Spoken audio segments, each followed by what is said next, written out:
Foreman, a dear friend of mine who we shared a 2018 trip back to Vietnam. He's a Pittsburgher and now lives in California.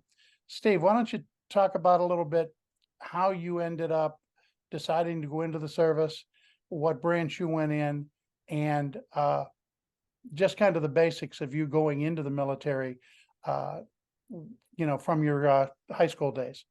Okay.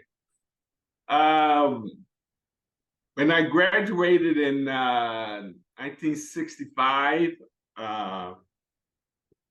I was able to go on a vacation with my best friend at the time with his sister, who lived in Fort Carson, Colorado. And so we drove out there in a little Mazda.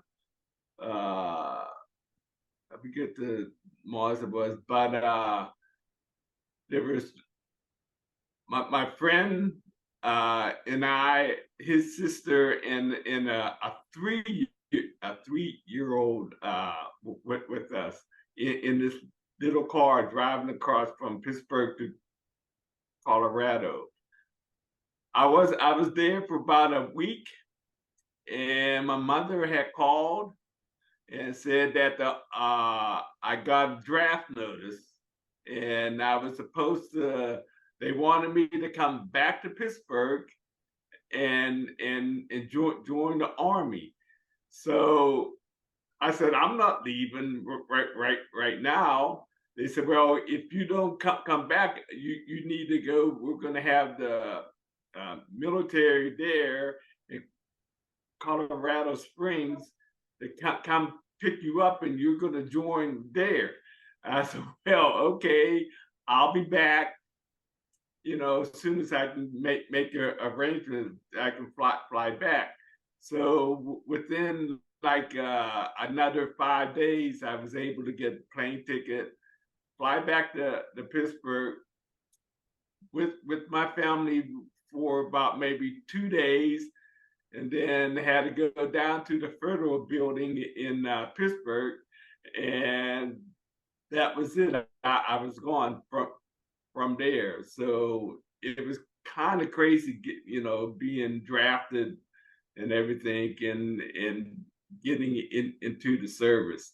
From there, they sent it to Fort Jackson, South Carolina, and for our introduction and that, and getting our equipment and everything. We stayed there for 2 weeks, got our shots, and got all of our uniforms and everything. And then we started getting, everyone got orders to be shipped to wherever we were going for basic training. I happened to go to Fort Riley, Kansas, and that's where I had basic training.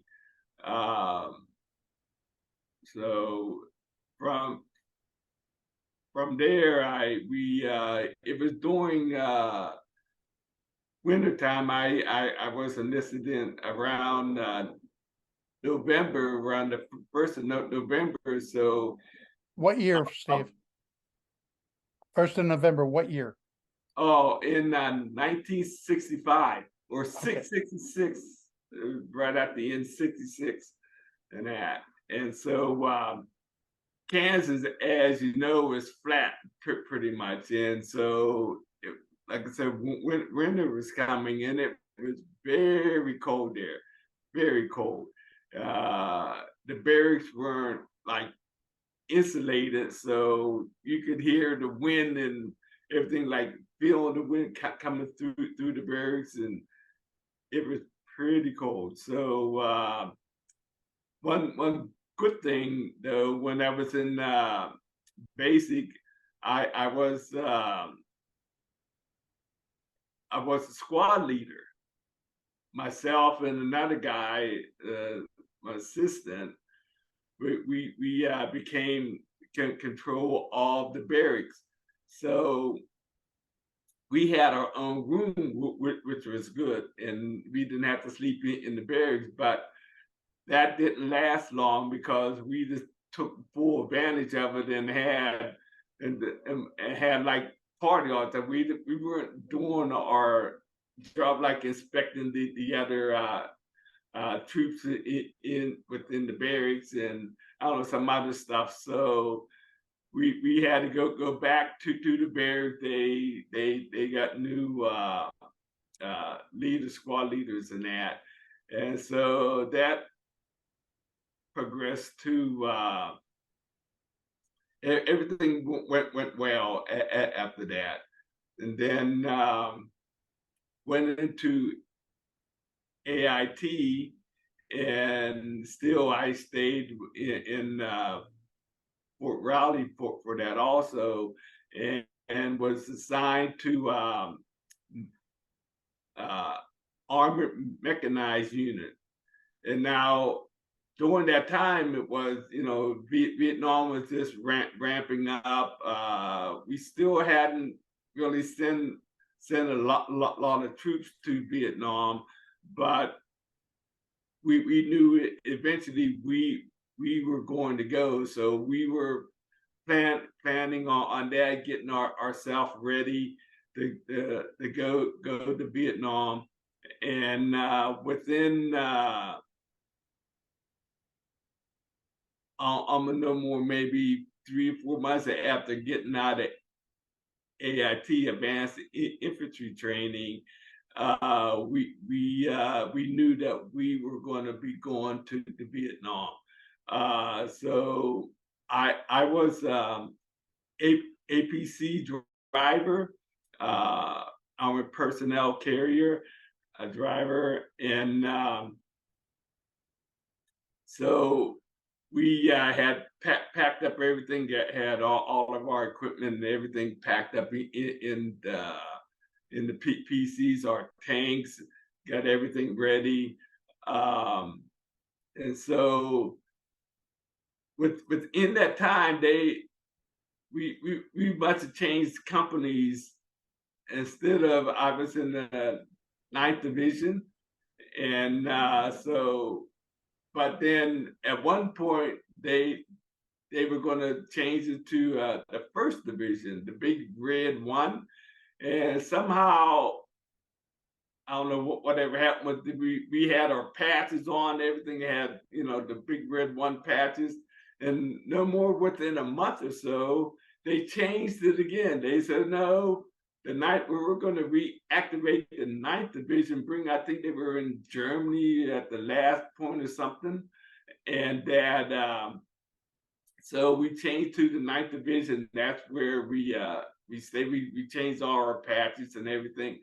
And so by the end of November, or the middle of December, November, somewhere around there, in '66, we got our orders to go to Vietnam. So that we packed everything up on the train, and shipped them to here in California to San Pedro, where we boarded a ship to go to Vietnam. It took us 21 days. About 21 days to cross over to go to Vietnam. Went through the Suez Canal, which was pretty interesting, because whenever you cross over from the Pacific Ocean to Atlantic Ocean, you can see that divide. You can see the blue water, and then you can see in the Atlantic is green pretty much, and you can almost see that line. You can see like the border, from the blue to the green, which is like crazy. And so we had stopped in Okinawa, this was just before Christmas.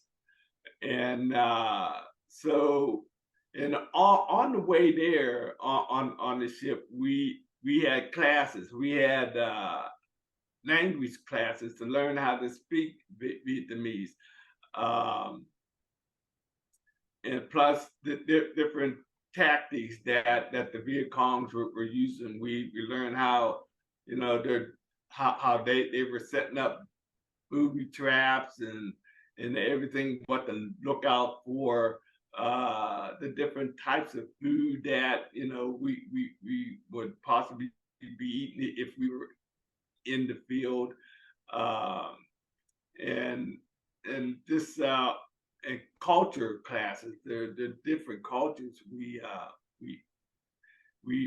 were taught. So whenever we got to Okinawa for a stop, uh, if you had missed a class or something, you weren't allowed to go to shore in the Okinawa. So myself and probably like 10 to 15 other guys that were on the ship weren't allowed to go because we missed some meeting, whatever, but you know, prior to stopping. So we had to do guard duty. We had like guard the ship, so to speak, whatever. So we didn't mind. I didn't mind because I really wasn't a drinker anyways. I drink beer and that, so I didn't care. So it was funny whenever the everything was over and the guys started to come back all drunk, staggering and falling down and that. So we had a good time laughing at it and enjoying in that aspect of it. So it wasn't too bad. And then another, after we got, you know, back on the ship and got ready to leave in the morning, to finish the trip to Vietnam. I think it took probably another 3 days, 4 days, something like that. Um, so whenever we finally got to the Vietnam and started to unload, they had all these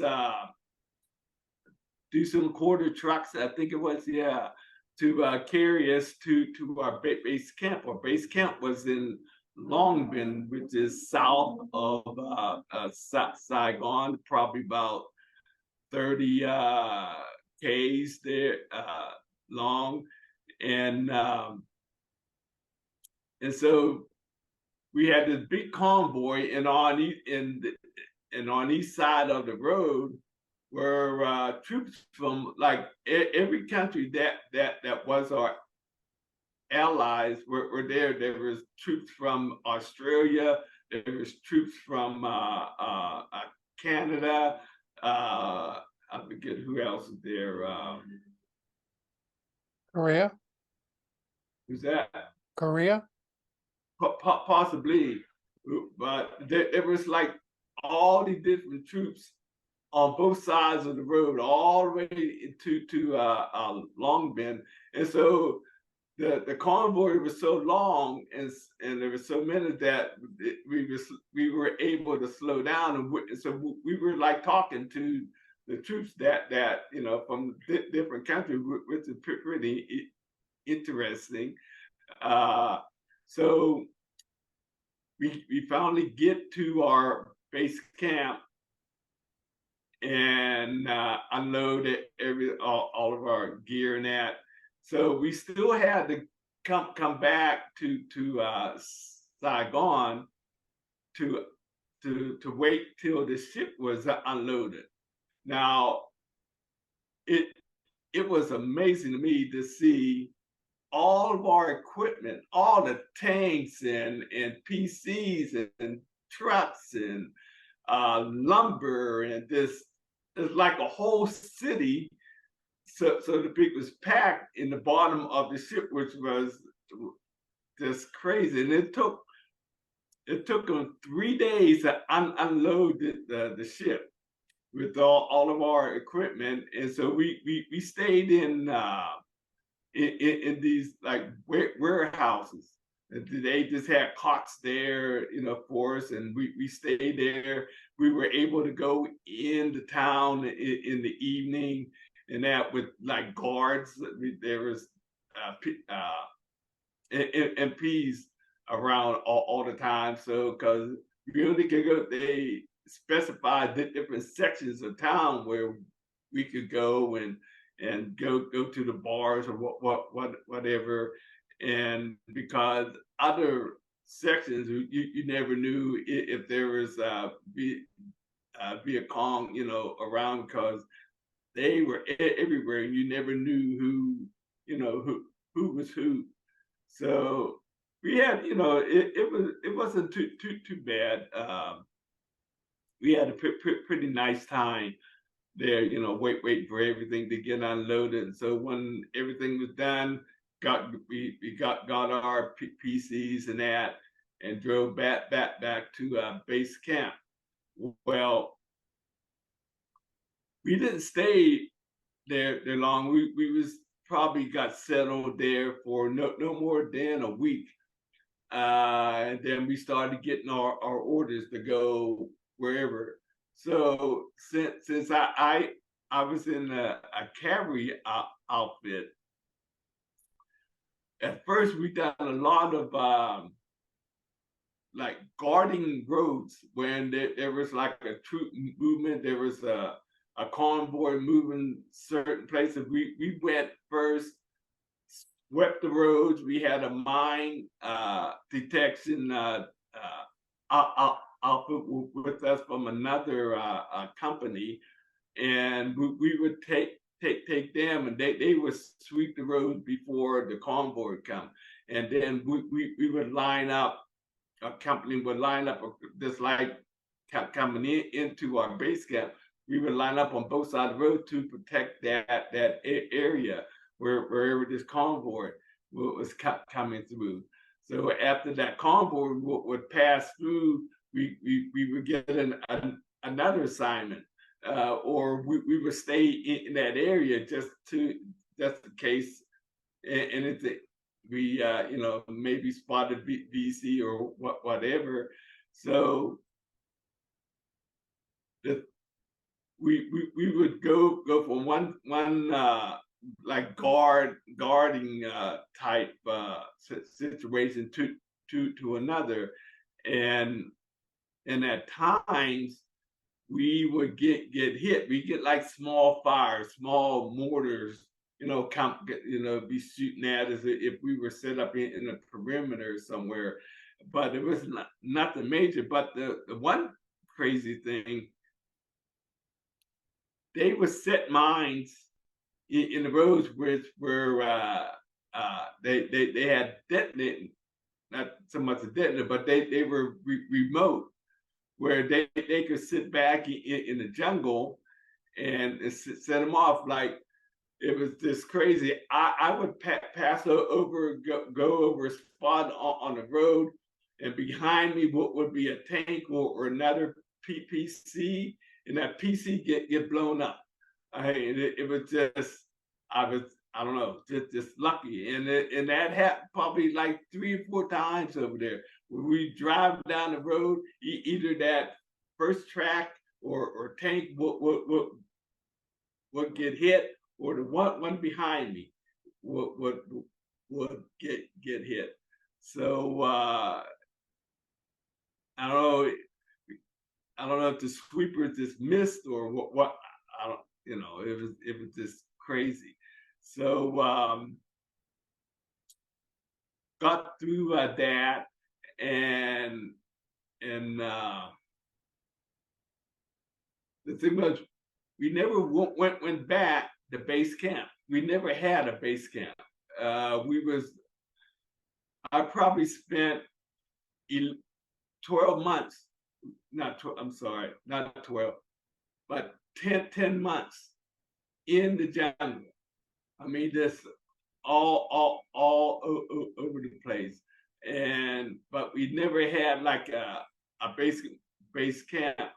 We would go to other companies camp or something to get food or get new clothes if we needed clothes, whatever supplies. But we never went back to Long Binh.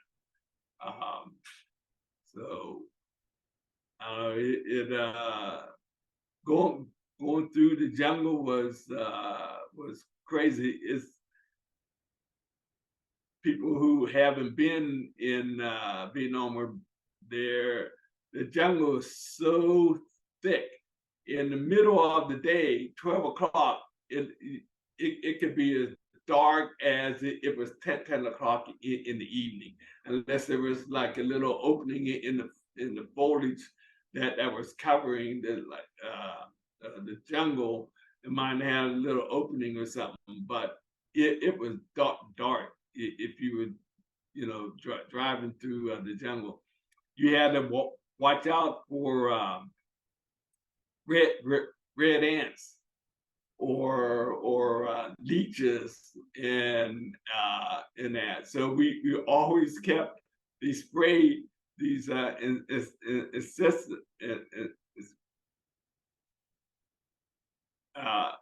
cans for killing the red ants and that. So yeah, it was crazy. We had to find like water holes and that to take a bath at times to just get washed up. And then you come out of there and you have leeches all over you. So we would line up behind each other with lighters or matches and burning leeches off each other's backs and that. It was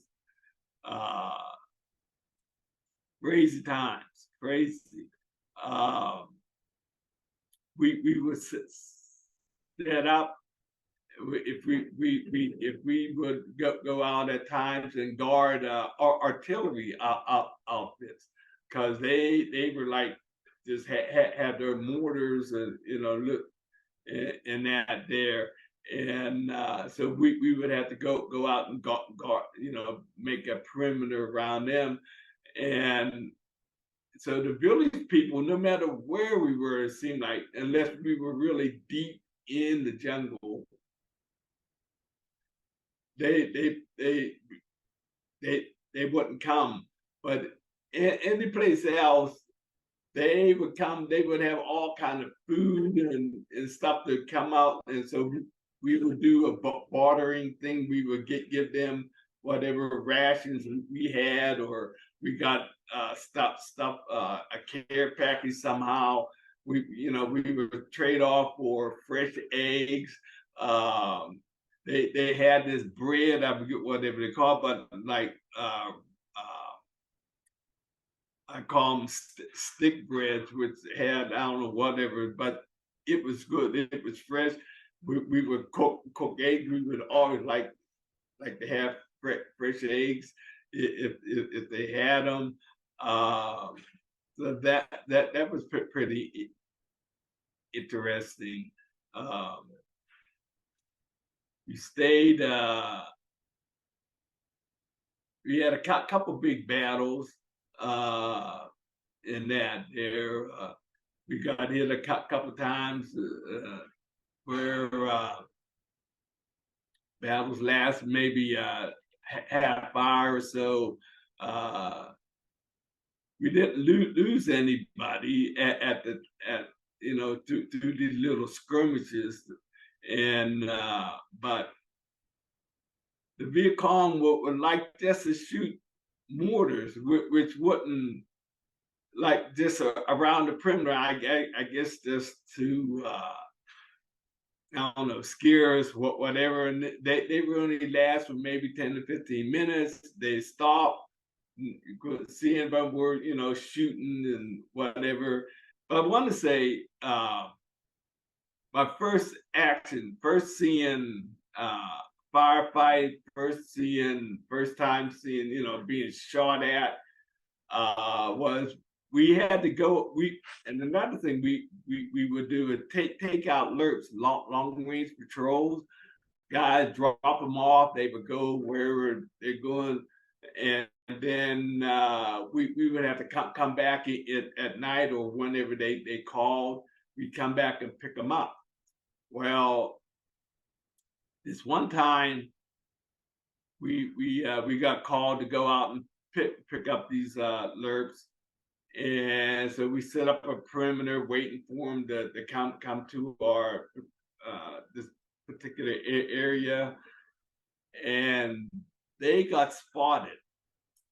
They called and said, you know, we got spotted. We're trying to get back, and also, and like 2 minutes later, all of a sudden you could hear, you know, they're being fired on, and it was getting real heavy, and so we at the time we had infantry outfit with us from some other company, and it wasn't like from the 9th Division. It was some other company, and there was in our perimeter we between the tracks and the tanks, the infantry guys were like digging into making little foxholes and that, so they could, you know, sit and just waiting for the lerps to come back.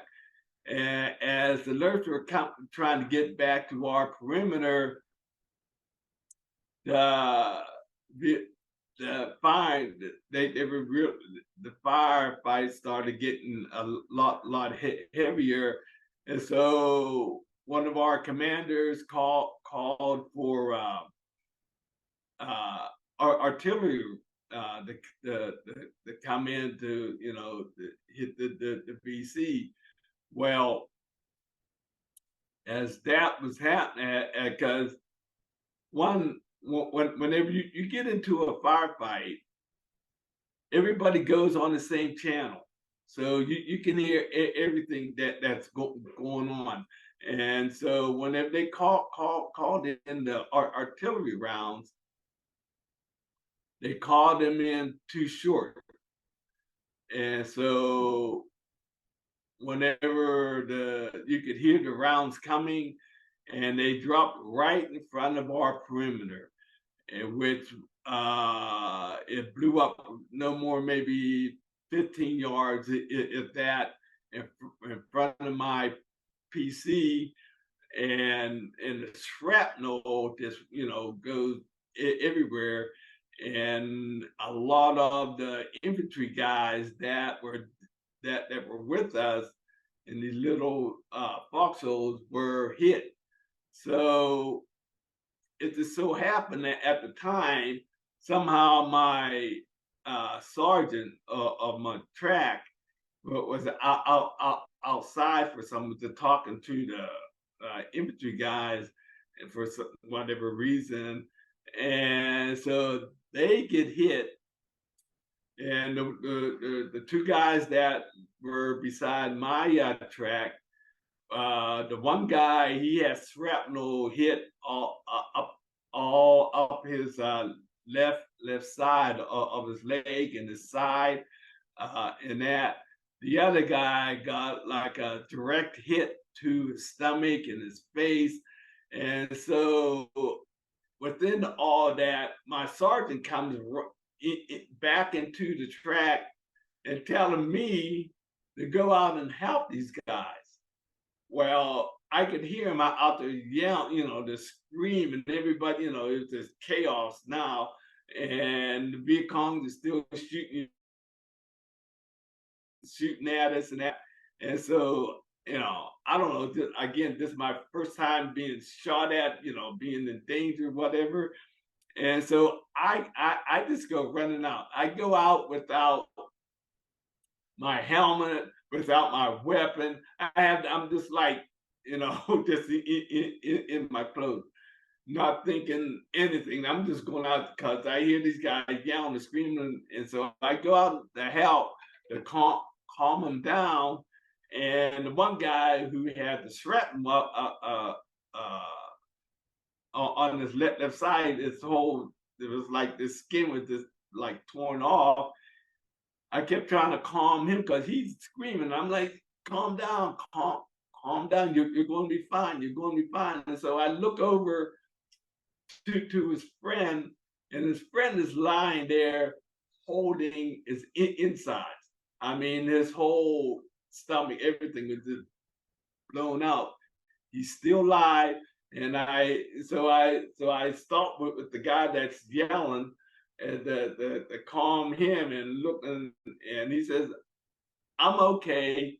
Go help the other guy. And I looked over and I'm like, okay. And so I kept trying to calm this other guy down, and all in the same time, we're calling in medevac to come take out the wounded and everything. And so it kind of calmed for a second there, and all of a sudden we started getting lit up again. They're just fine. They're getting Vietcong get closer, and all in this same time, the LRPs had long range patrol guys. They finally found our perimeter, so we got them settled. But then this started open up really strong. I mean, we're getting fire from all different directions. Again, I'm out there with nothing. I mean, I don't have a helmet. I don't have my weapon, nothing. So it got really heavy. I said, I need to get back into the track. So I'm trying. So they had close the door, and I'm pounding on the track, on the door, trying to get in. And I guess they thought it was Vietcong, whatever. They wouldn't open the door, so I'm tossing that. So I said, well, and I could see tracers, because the Vietcong they had tracers, and you can see the fire. So I said, well, I need to get cover. So I dove up under the track. I crawled under the track and just laid there and hoped that somebody didn't jump into the driver's seat, and thought whatever, I didn't know. And so I'm just trying to stay calm. So I laid there, and finally, whenever it settled down again, I crawled back out and pounded on the door, and they found open the door. And so I just went to cursing and came on town, yelling and screaming at them for not opening the door and that. And they said, oh, we're sorry, and all that. But everything got calmed down. The medevacs had come in, got out everybody. The guy that was holding his inside, he died before they could get him out. The other guy, I'm pretty sure he survived because the shrapnel wounds on his leg and side were deep. It was just like flesh wounds more so. So he was fine. So that was my first sign being shot at, and where life is in danger. So our time is running out. Had about a week to go, and so I didn't have to go on in the assignments.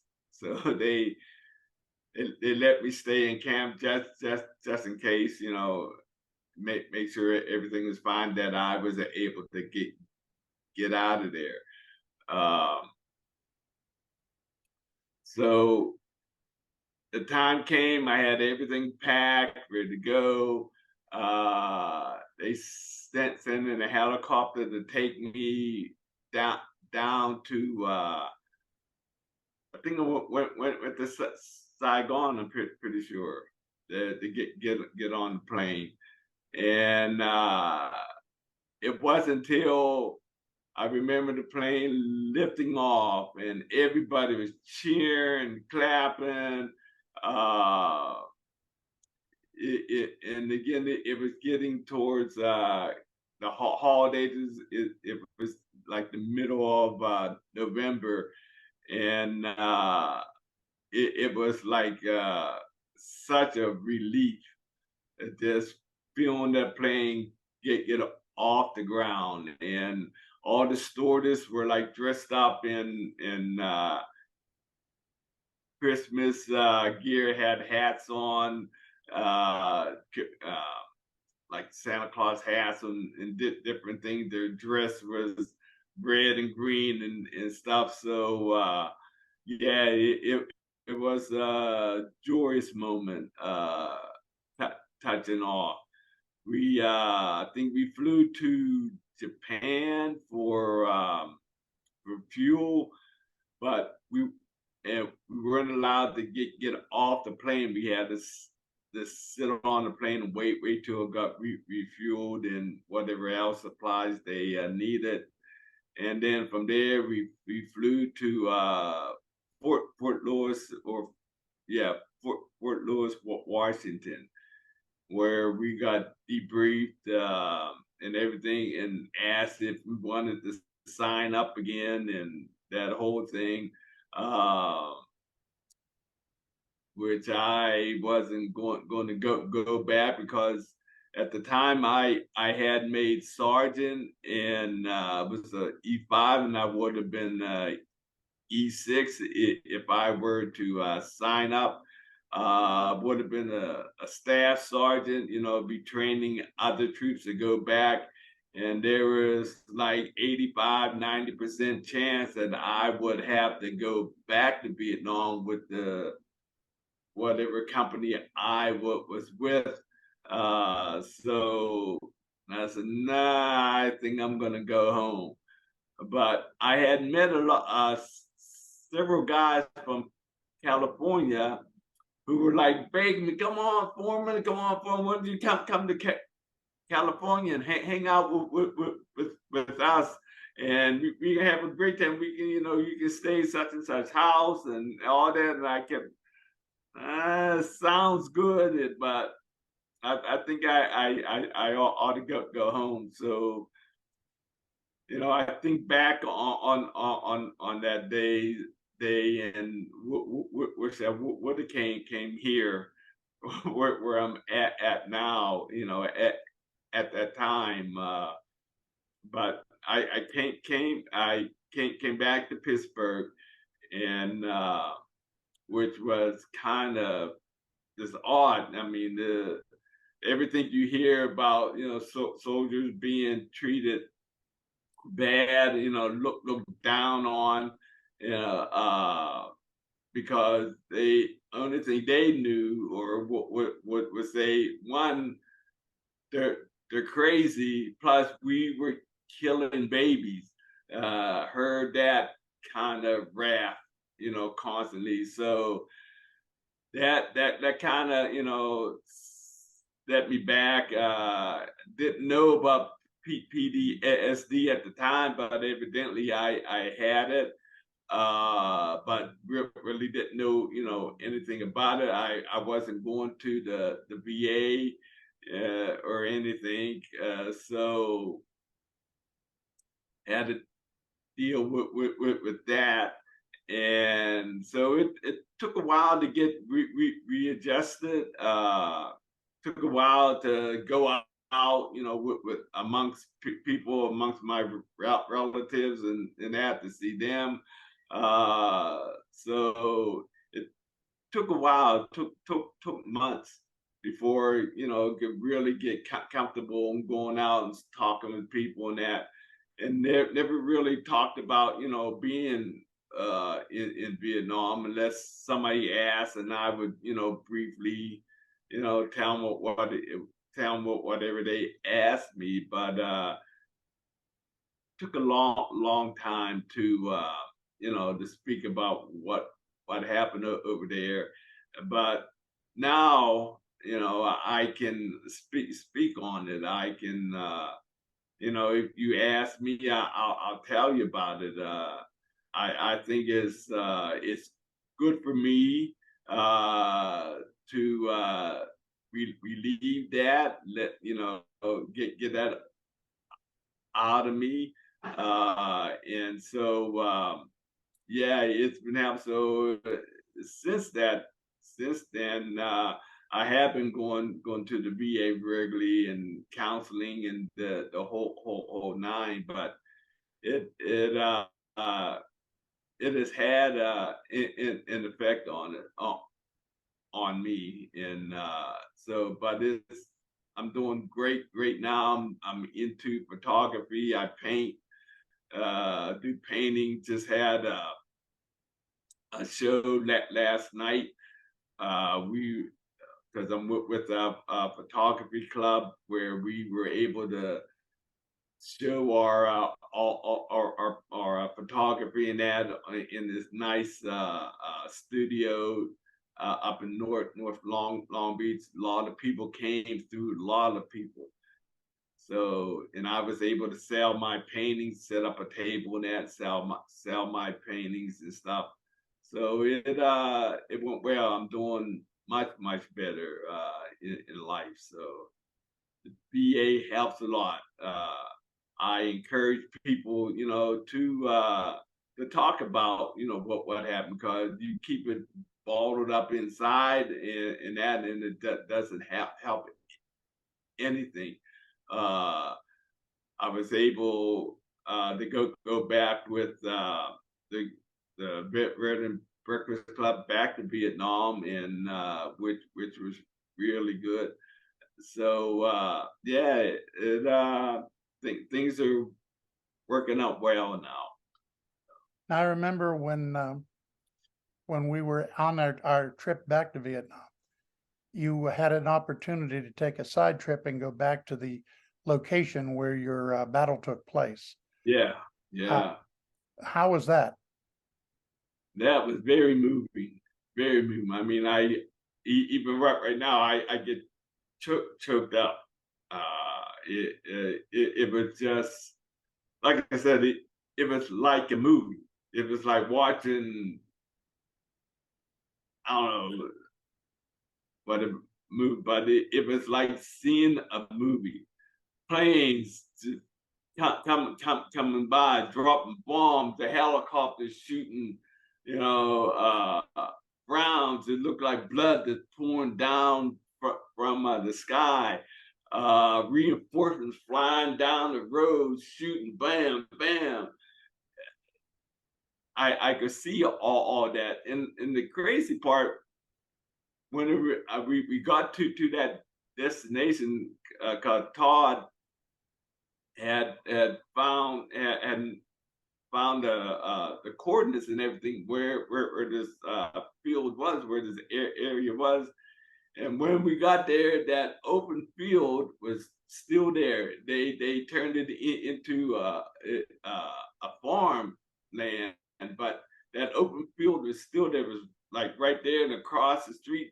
Although it was built up more, the jungle was. It was looked like had encroached more to the highway, but I could just feel it. I mean, I could just everything just came back. So yeah, that was pretty moving experience going back there, and seeing this is open land still there, but all around it was all built up. It's like a little city now, and that there. So yeah, that was moving moving experience there. When you came back to the group and at dinner time, it was as if you could see a weight lifted off your shoulder. Yes, yes, yes. Very, very much so. Very much. I don't know. Lot of people died there. You just,